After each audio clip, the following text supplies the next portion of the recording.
बिस्मिल्लाहिर्रहमानिर्रहीम। अस्सलाम वालेकुम। इंसान की फितरत में कहानी या किसस से दिलचस्पी रोज़े अव्वल ही से पाई जाती है। किसस का लफ्ज़ आम तौर पर कहानी या दास्तान के लिए इस्तेमाल होता है।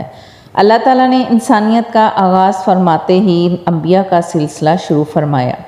अंबिया और रसूल पे दर पे आते रहे।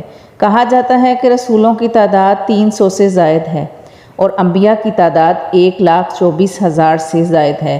गोया अल्लाह ताला ने बनी नूह इंसान को सीधा रास्ता दिखाने के लिए इतनी बड़ी तादाद में अंबिया और रसूल मबऊस फरमाए।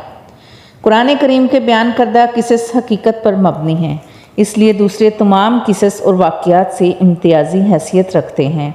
इनका ताल्लुक़ ख़यालात और जहनों से घड़ी बातों से नहीं, बल्कि वो ज़मीन पर वाक़या हो चुके हैं।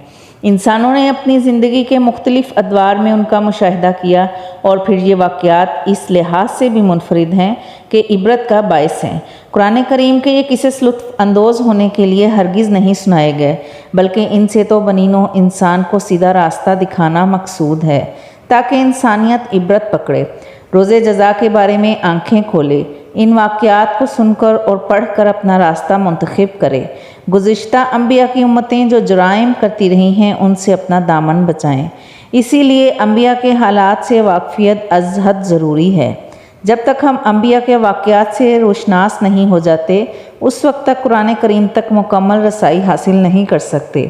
तो अगली वीडियो में हम आपको बताएंगे हज़रत आदम अलैहिस्सलाम के बारे में कि अल्लाह ताला ने हज़रत आदम अलैहिस्सलाम को कैसे पैदा किया, क्यों पैदा किया, नस्ल इंसानी का आगाज़ कैसे हुआ, हज़रत आदम अलैहिस्सलाम को जन्नत से क्यों निकाला गया।